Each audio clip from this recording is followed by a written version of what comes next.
Welcome. I am Karen Sims with the Trauma and Resiliency Initiative.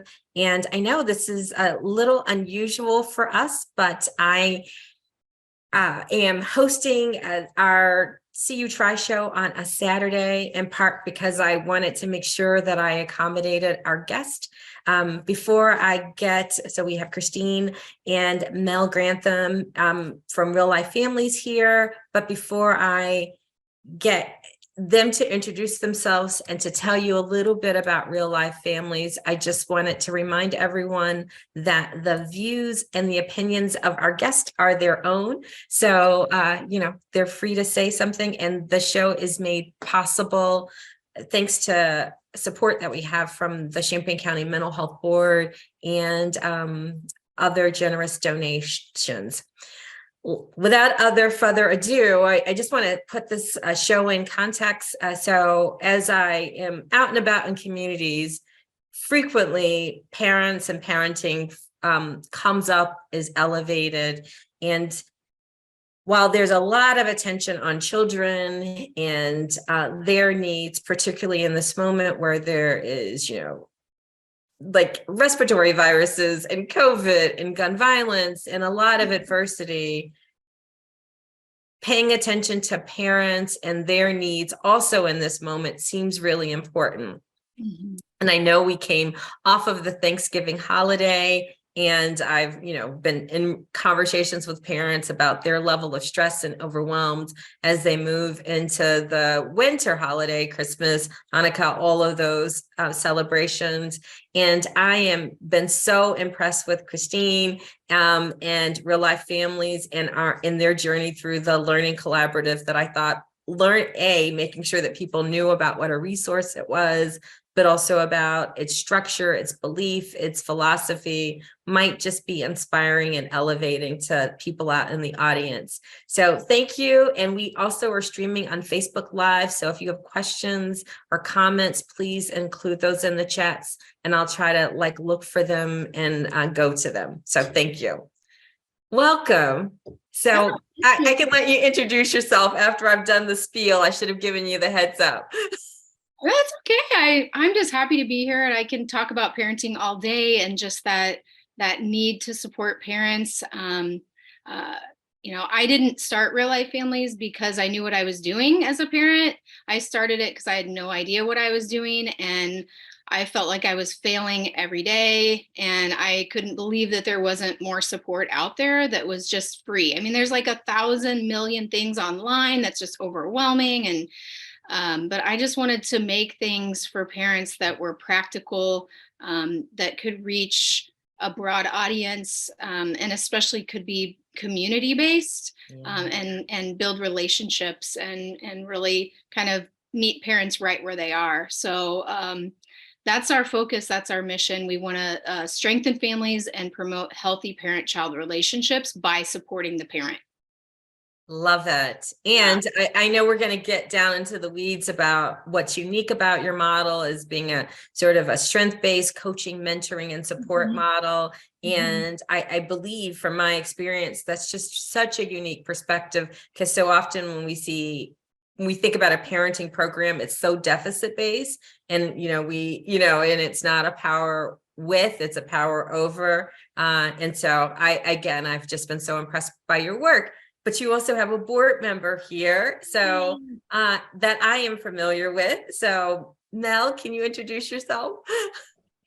Yes, my name is Mel Grantham. I am with Real Life Families. I've been, I think, on the board for a year now, just about a year. And it started off as me partaking in the services. I have a 3-year-old and a 13-year-old, and I was stressed and I needed help. I needed answers on something to do besides spanking. And so that's why I looked for a parent coach, and I found Christine. Yeah. What is super amazing, so I'm going to say something completely unreal life family related, but I have had the privilege of knowing Mel pretty much my entire time in the Champaign Urbana community. So every time I see her, I am awed and impressed about what young, impressive young lady, young woman, mom, parent, community member. She was a part of our peer ambassador program. Actually, was one of the founders. And so I'd like to think that seeds that we planted around leadership development continue to sort of express themselves in your journey. 100%. Yes. Thank you. Well, good. So let's get going. So when people hear about, so Christine, you're the founder, and when people hear about a parent program, I have an anticipation that they're thinking they come to this like group or a workshop, and they're using like a bunch of handouts or a manual, and people are coaching them. And I know you offer workshops, but I think maybe it might be helpful to paint a picture about what it is. And I know, Mel, please chime in. Yeah, I agree because Mel has gone through it all, and she's, risen up to be a mentor and a board member. And so, please chime in, Mel, because but I think for our vision, our mission is really to look at how can we empower parents? Like, how can we help them see that they are not only the most important influence in their child's life, and empower them with tools that they can use that can be adapted across cultures. Like, we don't want it just to be for a certain culture or for a certain like economic class. It's for any parent to be able to use and adapt and figure out like what's going to be best for my parenting style, for what I believe in, for the values that I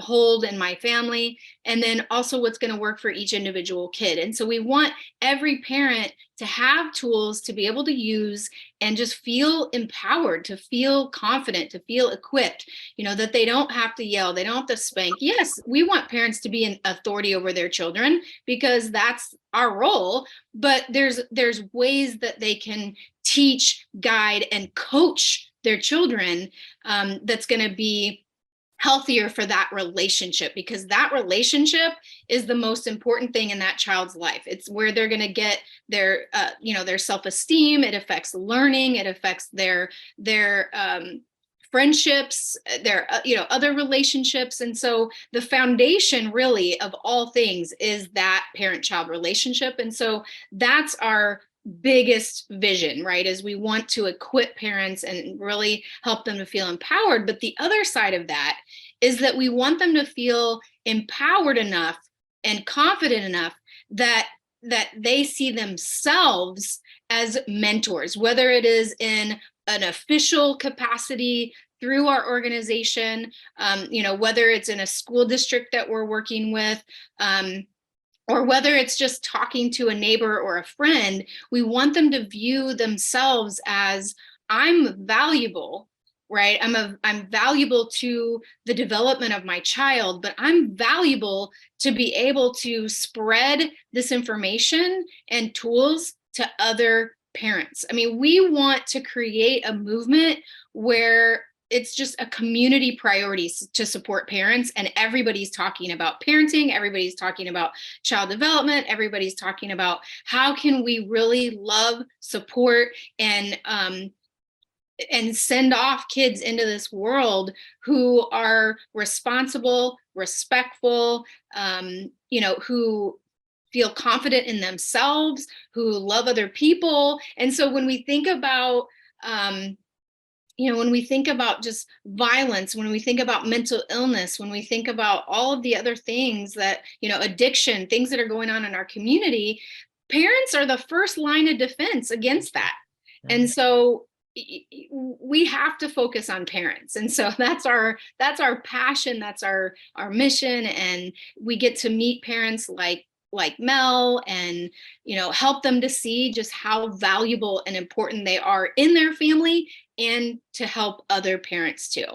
So no, I could go on and on. No. So Mel, do you have anything that you would add to that in terms of what the experience has been like as you sort of journey through the program, like maybe what led you, I heard you said you were stressed and overwhelmed and trying to figure out like, ooh, there has to be different ways, but can you talk a little bit more about what you've experienced?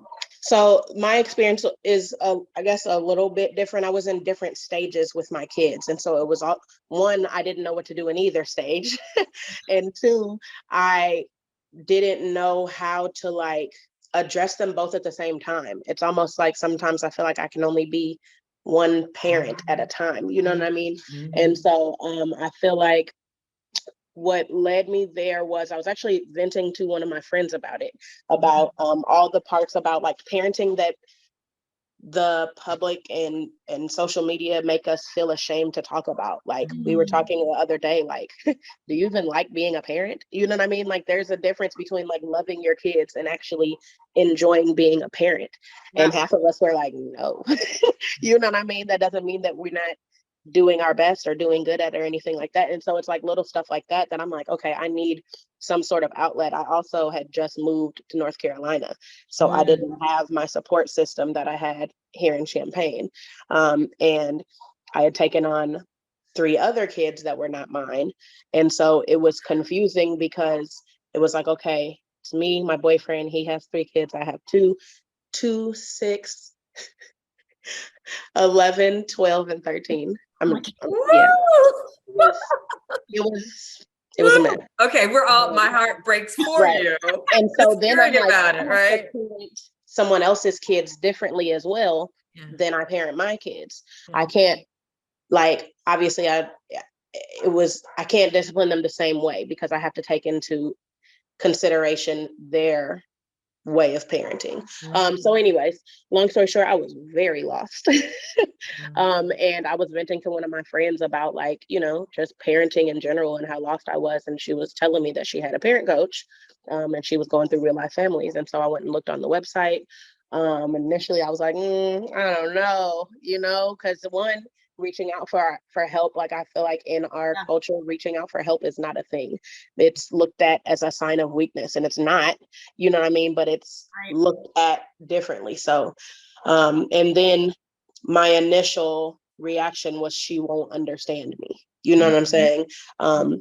And so I gave it a chance, obviously. And I had a one-on-one. And so there was, on the website, there was, I think, like 6 free sessions that you can sign up for initially. And I was like, well, it's free. I can't lose anything. You know what I'm saying? So I signed up for them, and I was completely wrong, blown away. You know what I mean? It was, one, she understood me way more than I thought she would. You know what I'm saying? Even some of my cultural, like, I'm trying to think of the words, some of the issues that I was running into. She obviously may not have gone through them, but she understood them. And I could tell by the way she was empathizing with me, you know what I mean? And so anyways, it's literally probably one of the best decisions I've made in my life, because it's changed how I parent. It's changed. And now I'm like, it's also another thing that we say in our culture of like, I'm not your friend. I'm not your friend. I'm your mom. And so it's made me realize I can be your friend and your mom. You know what I'm saying? I can be your parent and be your friend. It's just, you know, a time and a place for each thing. And being able to do those together. So it's really gave me a lot of tools. And so that's what I was telling Christine, is that I feel like the only tool in my toolbox was a hammer. Was I knew we were taught how to spank our children. If they talk back, you spank them. If they do whatever, you spank them. Everything was you spank them.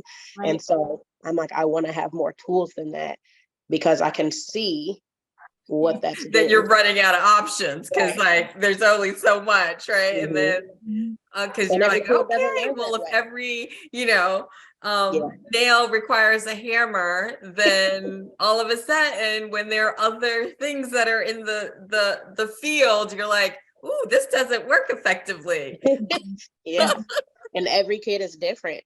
So and it's different situations. Their severity is not always that. So it's like, I knew it doesn't always call for that. Sometimes it never calls for that. You know what I'm saying? It was just learning. And so now it just gave me a lot of different tools, a lot of different ways. And if one thing isn't working, I can try this other thing.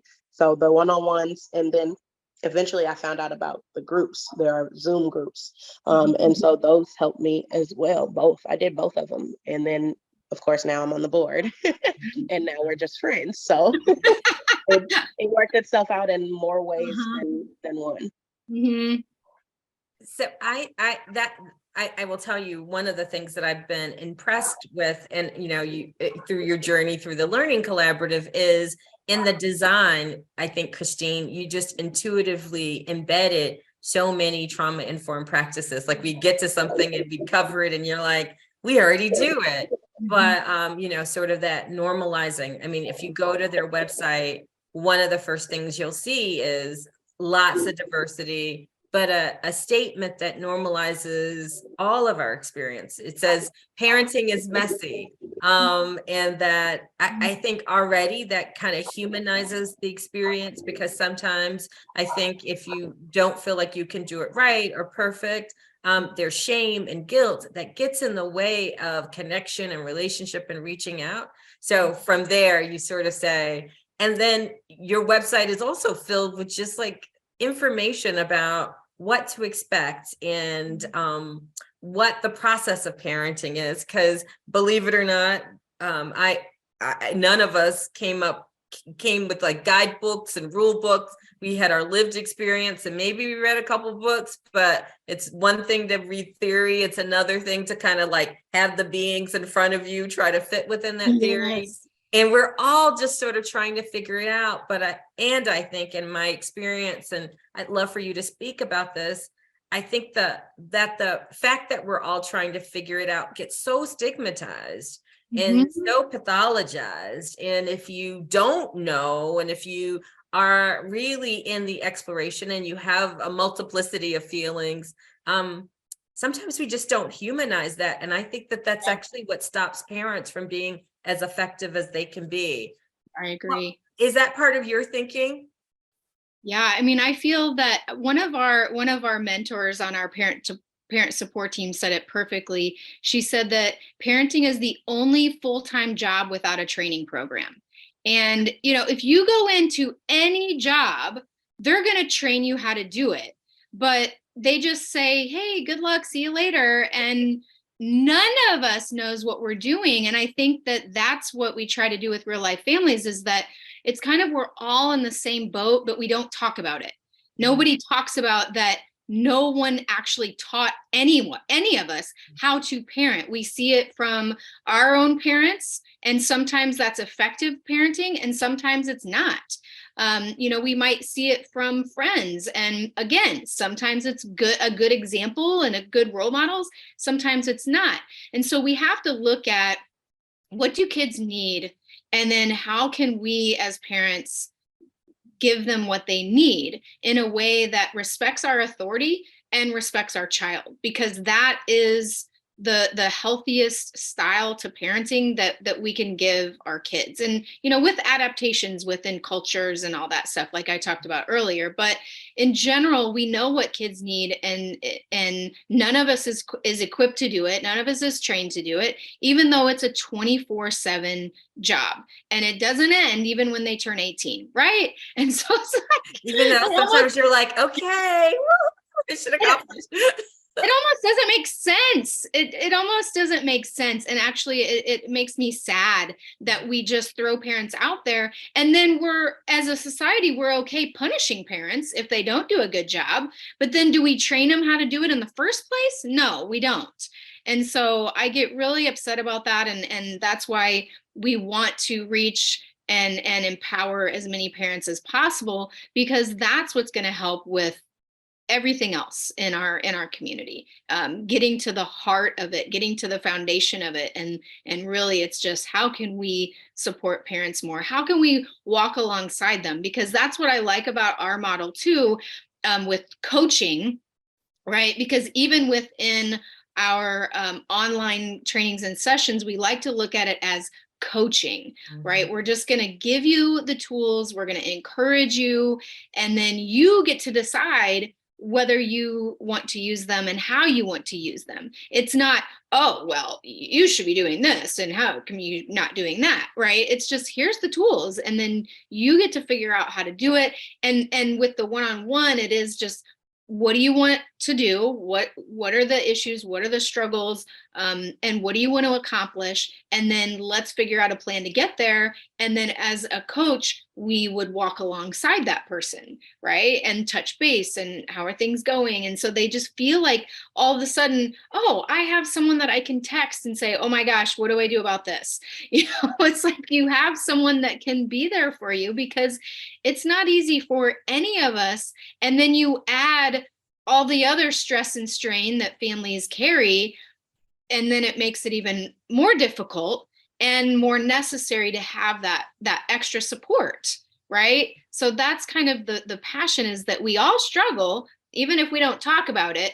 But I feel that some families have bigger and harder and so many other layers to their struggles, that if they can get supported in parenting and have the tools for their relationship with their kid, then, oh my gosh, it just makes such a difference in the parent's life and child's life, in that family, in that neighborhood, in the community. It just has such a ripple effect. That's right. Yeah, but it starts with the parent, you know? Oof. Yes. Yeah. And it's okay. And Mel, I'm going to ask you to chime in, but I want to also make sure, right? If I'm sitting on my couch and I'm listening in, or I'm watching it live, or I'm catching it on Urbana Public TV, I want people to understand. So some components of Real Life Families. One component is this coaching model. And I would argue, right, or assert that many, right, like if I'm going to be a successful coach, therapist, business leader, whatever, coaching is sort of the preferred model, because it's based on, I set my own individual goals. Right. Someone walks alongside me with a little bit of knowledge or experience or expertise or access to that. And then they work with me on my own individual plan. So it's not like you're coming in with a prescription and everybody gets the same thing. No. So it's sort of meeting me where I am, and in a time where I know, and Mel, you could speak because this is more your peer group. I talk to so many parents who don't have social networks or friends or relationships. And one of the things that creates overwhelmed and maybe some maladaptive parenting practices is, if I'm isolated, alone, disconnected, and not really getting my emotional needs met, I might take it out on my kids or look for a partner that isn't the best situation. But if I can feel equipped, right, I can be better. Mel, are you experiencing that, right? Like so many people are just so alone. Yeah, for sure. I feel like that was my main thing, is I didn't know who to ask questions to, because even the people that I had in my life, some of them were not healthy. Some of them, in my opinion, were not someone who I want to model my parenting off of. So I don't want to ask you anything, you know what I mean? But there were, I feel like you can learn from everyone. So, you know, there's different people for different things. And so with the coaching model, I specifically like that because I can talk about exactly where I'm at in my journey right now. So I can say, Ava's telling me no. You know what I mean? She won't stop telling me no. And to me, that's disrespectful. And to her, that's asserting her power. I didn't know that. I'm like, nah, she's rude. And she knows she's rude. And she, you know what I'm saying? She's just like, grownish. Yeah, like she just trying me. She just wants me. And obviously that's not what's happening, you know? And so even you can be married and feel alone in parenting. You know what I'm saying? You can live in a house with 4 other parents and feel alone in parenting because your kids are different. Your life is different. And even sometimes when you can relate to other people's things, your own personal trauma and your own personal mental health plays a big part in that. And so I had to, even through my coaching sessions, we talked about my mental health and what I could do to help my mental health. It wasn't all about always kids. We talked about my relationship. We talked about my relationship, my everything. So all of that stuff plays a part in how I think. How I think is going to have a huge part on how I parent. You know what I mean? Because I came in assuming, oh, she's purposely being disrespectful. You know what I'm saying? Like, I didn't understand that she didn't even understand what that meant, you Yeah. know? And so I feel like, yeah, that's why I specifically like the coaching on the coaching sessions, because I can talk about exactly where I am today, and I can get advice and things to try today. And it wasn't just one thing. It wasn't just, okay, do this. Oh, okay, well, now it's cured. That's not really how it works. You know what I'm saying? I have to try different things, and my kid's going to react a different way to each thing, you know? So, yep. And then one kid will be like, Yes. yes, that mom, and the other kid will look at you like, Girl, please. again, like, why are we doing this? And you're like, Yeah. oh, okay. Mhm. It's not like I can just sort of, not every kid can be parented in the exact same way. Mhm. I love people who are like, no, I raised all my kids the same. And I was like, that's probably Okay. why we get problems, because they all needed something different. Right. Yes. And I learned from you the difference between equality versus equity. You know what I mean? And I feel like that has been like the mind-blowing thing in my mind. Like, oh my God, I understand now. Because I used to say things like equal rights and blah, blah, blah. And that's not what we need. Each person needs something different. You know what I'm saying? Yes. And the one thing Yes. too about what you were saying about your kids, they're not being a rule book. My biggest thing too is I don't know if I did or said the right thing for years.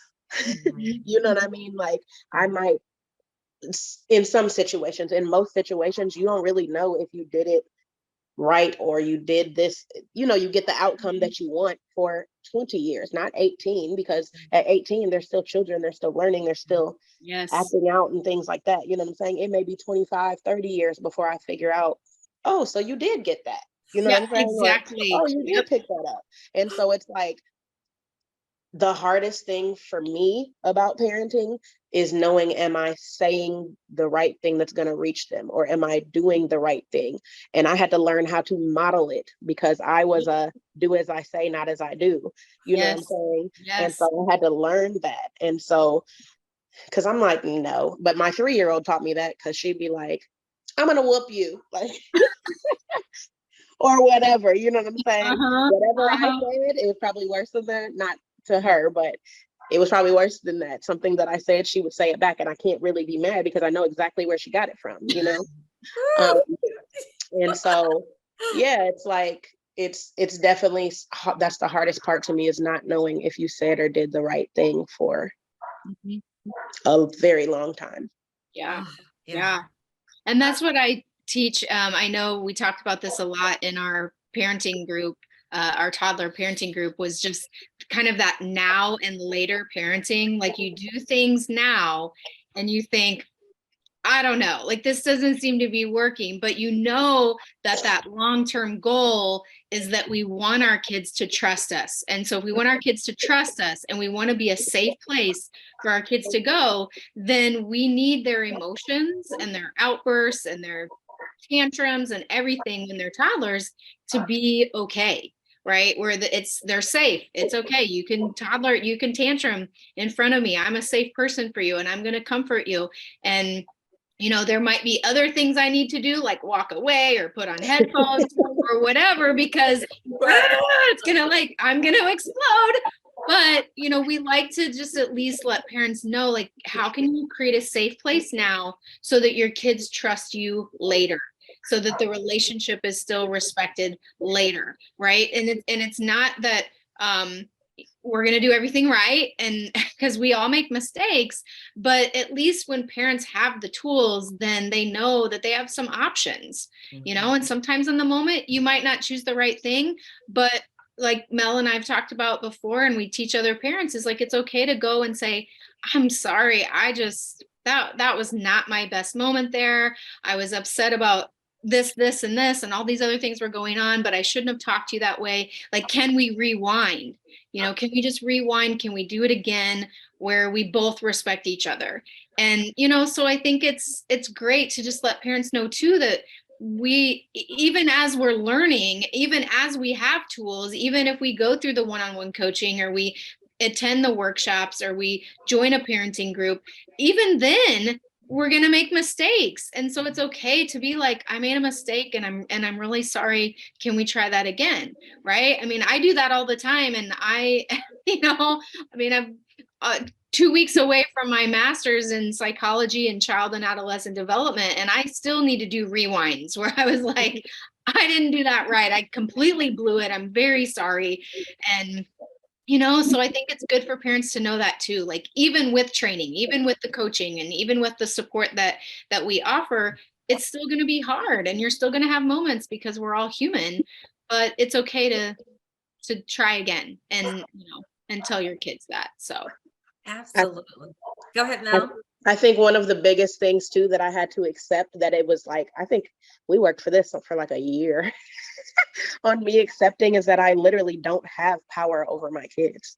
Like that was the solar system to me. Like that was so, I don't understand. Like, I'm like, what do you mean? No. And I was the type of parent, like seeing other parents when their kids act a fool in the grocery store. I'm like, girl, you better, you know what I'm saying? You always have all the ideas when it's not your kid, but you know what I'm saying? It's like really realizing that I'm powerless. Like I can tell you this information, I can give you this consequence, I can give you this whatever, and it still may not work. Or you may hear me and you may be like, oh, that's a great idea, but I don't want to do that yet. I want to learn my lesson the hard way. You know what I'm saying? And so being able to accept that and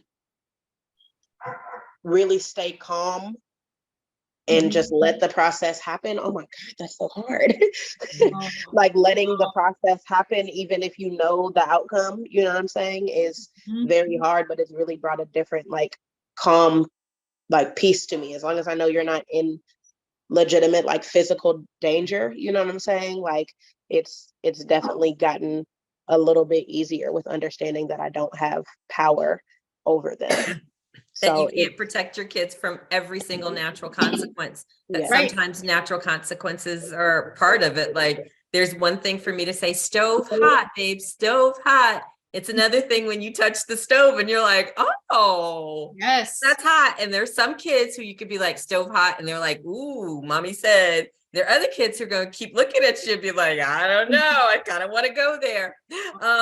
And so I would be remiss if I didn't state, right, like so much of what you're articulating, particularly for people who've been impacted by trauma, is sort of a missing part of their life.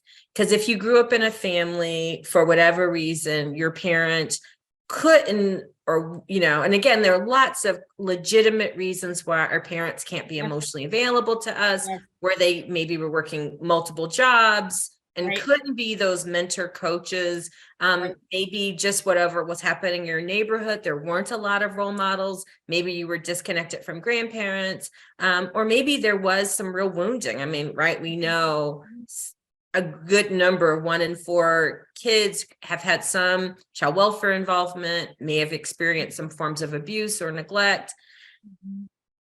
If we don't heal the hole in the soul, right, it is impossible for me to anticipate that you're going to figure all of this out and to give your child something that you haven't seen, modeled, been exposed to it. And again, I feel like, again, we can talk about trauma, but we sometimes don't give parents the tools to heal trauma. In your model, because it puts a coach in somebody's life to say it's a relational model, someone will journey with you. When mistakes happen, we'll normalize, humanize it. And I continue to know that love doesn't have to be perfect, but it is present and consistent, is such a gift that, I think is, you're part of your vision, Christine, is that we have these kind of, there's a movement where we heal parents' hearts in community so that they can heal their children. And, all the practices Mel articulated around paying attention to how children learn, being a good partner, making sure the relationship with them is primary and not just the control. Like all of that, we know builds neuroplasticity, helps children recover from adversity, helps heal their brain. So it's based on science, even though it also feels well. And it just seems like it speaks to this moment in such an important way. Mhm. So was that all part of the consideration? Were you thinking about trauma or parents who are impacted by adversity? Because it just seems so salient and relevant right now. Yeah, absolutely. And I think too, I think just the fact that, and this is something that I learned from you, Karen, was just that I think that realization that really every single person you can view as they've gone through trauma, because we don't know what people's stories are. We don't know what people's backgrounds are. And sometimes you can't even tell by looking at someone whether they've had trauma in their lives or not. And I mean, and I think now just something that has given trauma to all of our lives is the pandemic that we all went through. And I think now we're all experiencing, and I've talked to a lot of parents who have seen some effects from the pandemic, and just in kids' emotions and their social skills, right? It's just like, wait, something's going on. And so I've read recently just about how everyone has experienced post-traumatic stress, Yeah. whether they realize it or not. Every single one of us is coming down from this pandemic and impacted by it in some way, and especially in our kids. And so, yeah, I think that the realization that really everyone's gone through trauma, but it's like I said, there's so many different levels to it for people. And but I just think that can be a bonding thing for all of us. And there's so much, I know, Mel, you were getting ready to say something, but there's so much I'm thinking, particularly for parents of young children.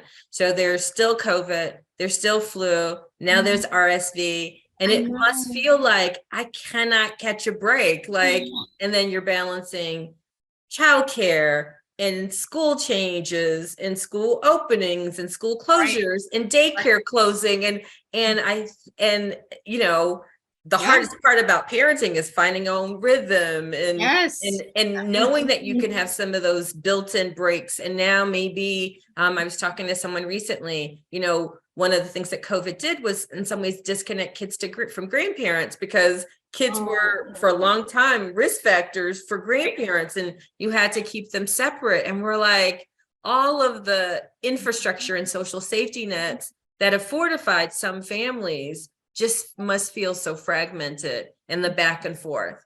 Mm-hmm. Yeah, I agree.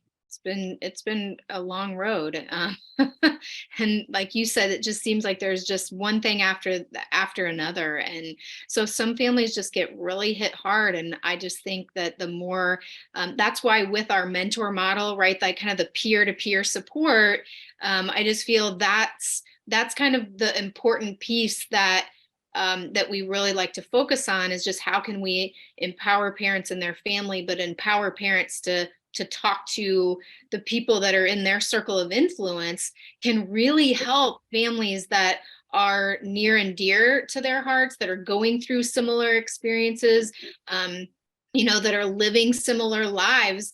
They can influence each other, and just being like, you know what, that parent-child relationship, I mean, it can cover all of the things, right? That parent-child relationship, if it's strong, if there's a pandemic going on, the kids are going to be less impacted by it. If they're living in poverty, the kid is going to be less impacted by it. If there's violence around, the kid is going to be less impacted by it, if that parent-child relationship is strong. And so that's why empowering parents to be mentors in whatever capacity that they want, but just talking to other parents, it can eliminate some of those negative effects on that child later on, if that parent-child relationship is strong. And so, you know, I love thinking about parents like Mel and other parents that have gone through our program out there talking to other parents and saying, hey, here's what I've tried. Here's what worked for me. Oh my gosh, my kid did that too. Or, oh, I hate it when my kid does that. It's so frustrating. Here's what I learned that can be really helpful. And then they just spread, right? And so I just love that peer-to-peer support model, and just empowering parents to then talk to other parents and encourage other parents. And because just that parent-child relationship is so critical. It's just so critical. Yeah. I think I agree. I feel like sometimes when you have the right tools, like it's like I feel like if I have a good relationship with my kids, we could be homeless and they may not have any idea. You know what I'm saying? I may make it to be they have no idea that we're homeless. God, please don't test me on that. But You but you know, know what I'm saying? Like I think I yes, could be creative enough with the tools I was given to make everything into a game or make it seem, yep, you know what I'm saying? So it yes. doesn't affect them as much Right. or you know what we're going through. And I also think that a lot of people feel alone because it's been made people have been made to think that you have to do it alone. But I think one of the most important pieces Mhm. is knowing exactly who your support system is. You know what I'm Mhm. saying? And knowing who your kid thinks your support system is too, because who your kid thinks may be different. You know what I'm saying? Like at nighttime when I pray with my daughter, I feel like she'll always say who she's thankful for. For me, that tells me who she Mhm. feels like our support system. You know what I'm saying? I might feel like Interesting. she Yeah. has a relationship with somebody. If she don't say their name, I'm like, oh, okay. You know what I'm saying? Or, you know, I don't, Yeah, absolutely. it lets me know how she's feeling or how he's feeling, you know? Um, and then knowing your, one of the biggest parts about being a leader, and a parent is knowing your weaknesses and being Mhm. the fact that I feel like I know my weaknesses and I've been able to place other people in their lives that have strengths in those areas help Mhm. me out a lot because even if I can call you and say, what do I do here? That's one thing, but I can call Christine and say, I need help with this and take them to her house and have her help me. You know what I'm saying? Or whoever, you know, I can like having that even just it may be a dinner, it may be a movie, it may be just Mhm. hanging out with sometimes just having your kids hang out with other kids their age so they can see what certain things like what the ways that things other works in other people's households Mhm. Mhm. um helps, you know what I'm saying? It'll help them start to try to do those things.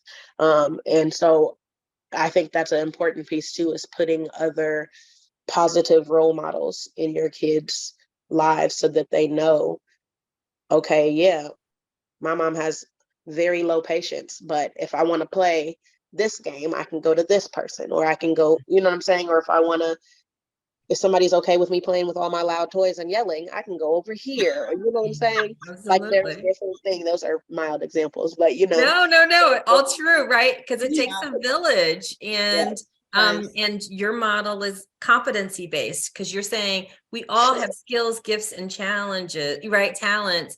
And at any given moment, sometimes you have gifts over here that are useful over here, and that we do that, but we do it in community. You know, I Mhm. always say we get sick in community and well in community. Yes. That is a really also, so we've talked a lot about the mentorship, but then as Mel talked about, people can then join a larger community of people through groups. So you've got Right. online groups that are Right. targeted based on interest. And I can imagine you could cycle through some of those groups at different phases and places, make social connections, sort of learn new people, learn new skills. I love groups for just that way because you're like, oh, four of us feel exactly the same way, or you tried that. And so then I could get maybe four different options around trying something. When I know when we talked about like empowerment and capacity building, Right. sometimes you got to have it modeled for you because you can't envision it sometimes. But when someone articulates it and you're like, oh, Right. now I could see myself doing it. It's all of those things that you've built into your framework. and I Yeah. think being creative with it too. It doesn't always have to be another person. Like you just said, it can be a program. Like my son, so he has his father, but he doesn't live here. I have my boyfriend, he doesn't live here. So I'm like, I need a strong, like male figure in his life. And I learned about Dream. Yeah. You know what I'm saying? And so he's a Mhm. part of Dream. And I put him, he was feeling discouraged in school. So I put him in a sport. You have no choice but to keep your grades up in order to participate in this. You know what I'm saying? It's like Right. different Right. parts of it you don't have to necessarily directly address each problem and be like, this is going to fix this and this is going to fix this, but trying to place different different things in his life so that he's still getting what he needs, even if it's not always right in his palm. You know what I'm saying? It's Absolutely. helpful too. Dream plays a big part, I feel like, in how my son has changed. You know what I mean? And he's doing amazing. And not he was never doing bad, you know what I mean? But Mhm. kids go through kid stuff. Oh, yeah. And being in sports, that helps a lot. I've reached out to like my uncle. Okay, you need somebody in town that you can just say, hey, let's go play basketball or let's go, you know.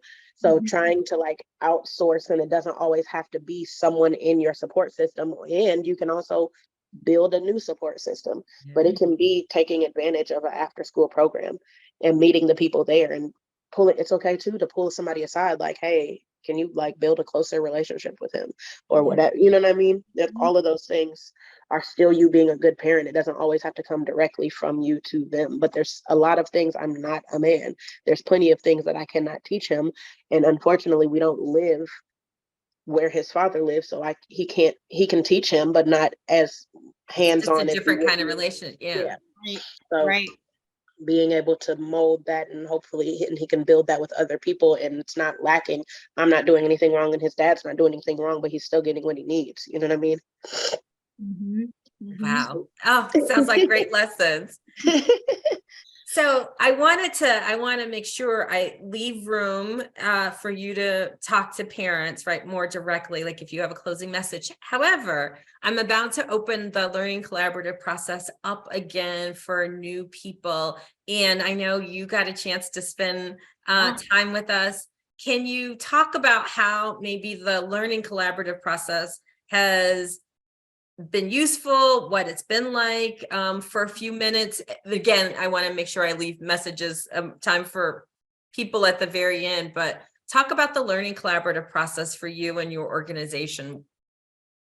Well, I thought it was really helpful. I mean, obviously, we were very dedicated. Mel, she was very dedicated as part of our trauma team. And so I just feel like it was really helpful. Just everything that we learned on, and I go back and I read through my notes and just be like, oh, we just did voice and choice there by getting people's response or getting people's feedback on this class, or getting some input on what topics that we should teach in 2023, like just coming up with those ideas of how can we get the people that have gone through our program, how can we get them involved? And so I always think about what is this on, the trauma lesson, what did we apply to this particular action that we've done in our organization. So I mean, for me, it was just very interesting, just to see everything from a trauma perspective. I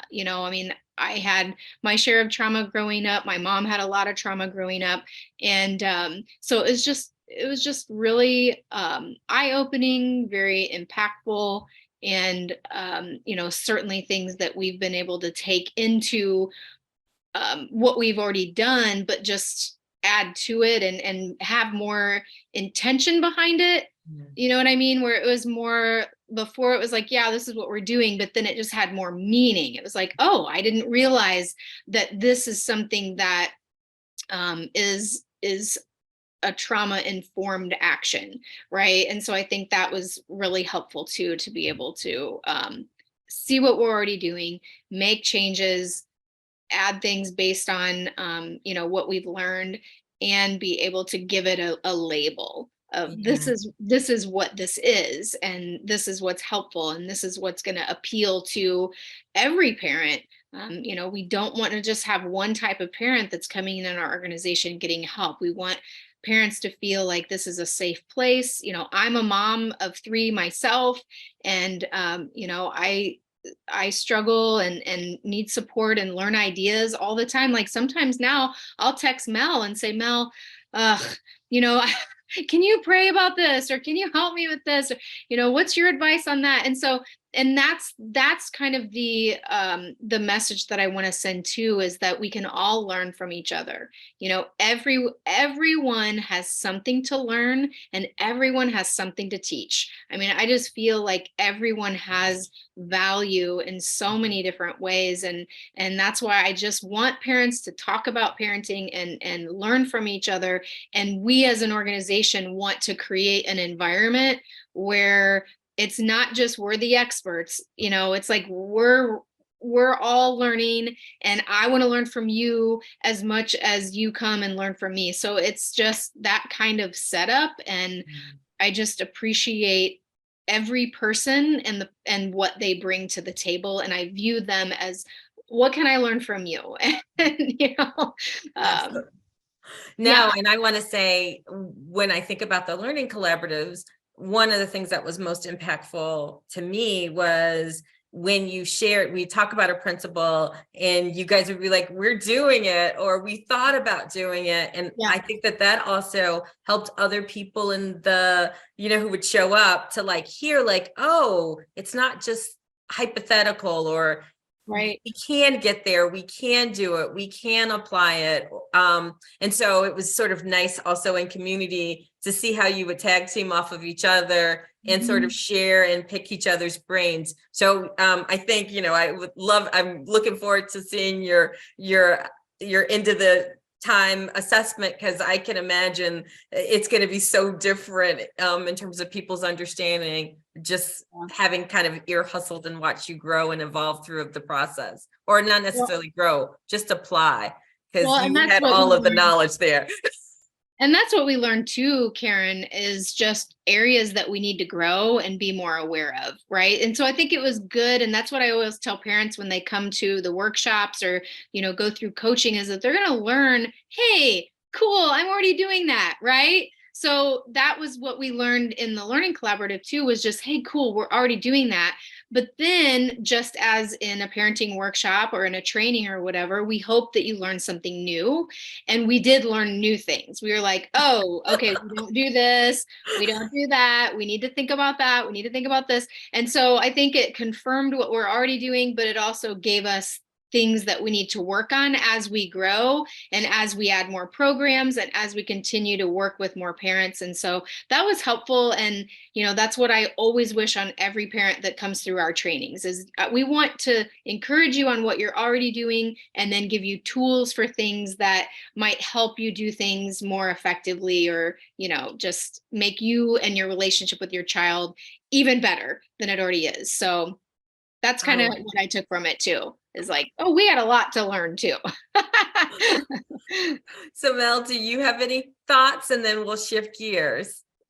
I definitely learned a lot from it. There's a lot that I didn't even realize affected people sometimes, like the color of a room, you know what I mean? Little things like that you don't think of, and verbiage, the way that you talk, the way that you communicate, all of that has an effect on how somebody else feels.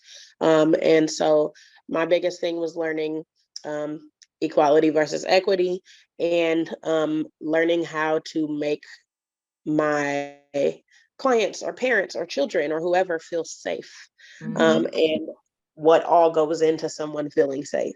And so that's like the basis of building a relationship. And so being able to communicate that and say, hey, like, go back and say, hey, I didn't do this right. You know what I'm saying? And now I realize why you did this or whatever. I think that it definitely played a huge part, and it taught me a lot for sure. So. Okay. Well, it has been such a pleasure, you know, co-creating. And I have fallen in love with Real Life Families. I just think in a healthy, resilient, okay, I'm not going to use that word, but in a healthy, vibrant, supportive, nurturing, and connected community, families are connected to each other. They have a web, a support network that helps them heal, grow, learn, and see all of that they can be. So we've got a few minutes. Okay. Now that families are entering, I'm going to make sure I put a link to Real Life Families in the chat when we're done, so you'll be able to find that, because I want to make sure people know where to find you, because we've talked about the good stuff. But if you and Mel, if you have like closing words, like, okay, so families are about to enter the holiday season. They're gonna have more time with their kiddos. What advice or what words of wisdom would you like to share with them? Mel, do you want to go first? Do you want me to go? Sure. Let's see. Mine would be as patient as possible. And when you can't be patient, take a minute. And come back to it. I would definitely just say, be able to communicate. I think that's the biggest thing, is no matter what, I can communicate with my kids what's going on. You know what I mean? With the holidays coming and things like that, it's like, okay, my son asked for something and I said, I'm absolutely not going to be able to afford that. But I gave him a way to work towards it. Yeah. So Awesome. yeah, I may not be able to get you that for Christmas, but I can get you that in this amount of time or whatever. Wow. And so I can communicate, you're not getting that for Christmas, but but it's not out of, it's not out of the realm of possibility or whatever. So having that open communication, I feel like he really understood, like, and he wasn't mad or disappointed. It wasn't a fit or anything like that, But I think one of the being able workshops to- that's offered. right. But being able to communicate, understanding what it means for people to feel safe, and just knowing that it's okay to mess up and it's okay to not be okay. And I feel like actually addressing and realizing that you're not okay is like the first step to making it better, because I wasn't able to address my depression until I realized I was in a depression, but being able to say that and tell people, like, hey, I did this because I was depressed, or I did this because I was angry, or whatever. One second, baby. It's okay. You know what I'm saying? Like, no matter what's going on, it's normal. Somebody else has gone through it and it's okay. And you're going to get through it. And just figure out how to get some tools from people or from services that can help you with that. That feels good. Yeah. I would say two things. Mine are quick, but two things. One is just, you're never alone. I think that that's sometimes the hardest thing in parenting, especially when you feel like you're struggling with your relationship with your kid, is that you're not alone. We all have a hard time. And I hope that, certainly people know that they can reach out to Real Life Families. I mean, we do have a parent support line that you can call or text, and you can get support without even having to make an appointment. There's no insurance, there's no cost. So it's like, you're just not alone, and I love what Mel was saying, is like, never feel like you can't reach out, so that you aren't alone, and not just to Real Life Families, but to a neighbor, to a friend, to a pastor, to, anybody. It's just like, kind of make yourself not alone, I guess, because we all need community, we all need support, and we all struggle. So that's kind of one thing. And then the other thing would just be, especially towards the holidays, I would say just keep it simple.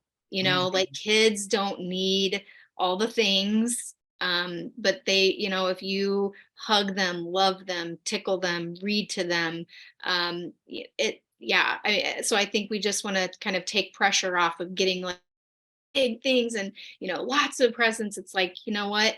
They just, especially little ones, they just want your love, your affection, your attention, and, so keep it simple. That's kind of my two pieces.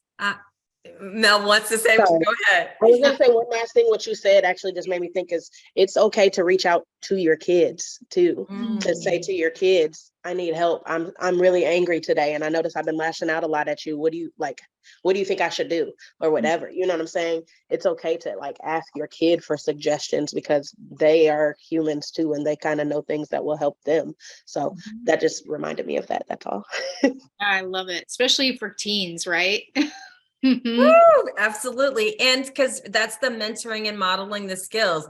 We can't ask our kids to be empathetic when we've never given them a chance. And then we're like, well, why don't you think about my feelings? Because Right. you've never had any with me. I didn't know you had them. That's a good point. So this has been hopefully for you all in the audience, just a really helpful resource. I think you're not necessarily hidden treasure because you're really busy, but I think that maybe not enough families know how to find you, how to engage with you. I know on your website you said, hey, if you're a parent with gift, talents, and genius, and you could see yourself mentoring, connecting with, supporting other parents, that you're always looking for people to be considered for your mentoring program. And if Yep. you're a parent needing support, you definitely want parents to reach out. So, and know that there's both the sort of hotline, there's the opportunity for coaching, and then there are classes. So there's a whole continuum. You can show up and get needs met wherever. And if you check out the website, I bet you're going to see a topic that you're going to be like, I need that. And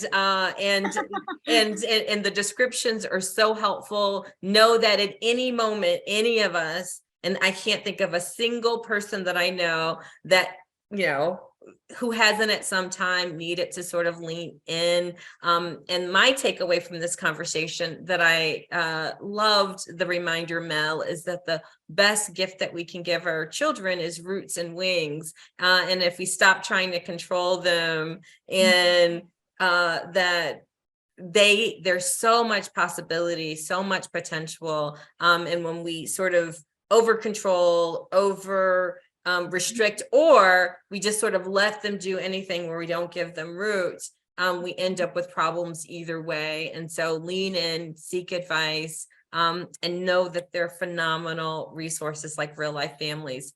Thank you so much for spending time with me on a midday on Saturday. I just wanted to make sure I got this up before the holidays, because again, I just appreciate your wisdom. So thank you. Yeah, thank you so much for having us. I could talk parenting all day long. I know. And again, talk parenting, let me know. tons of information available and resources.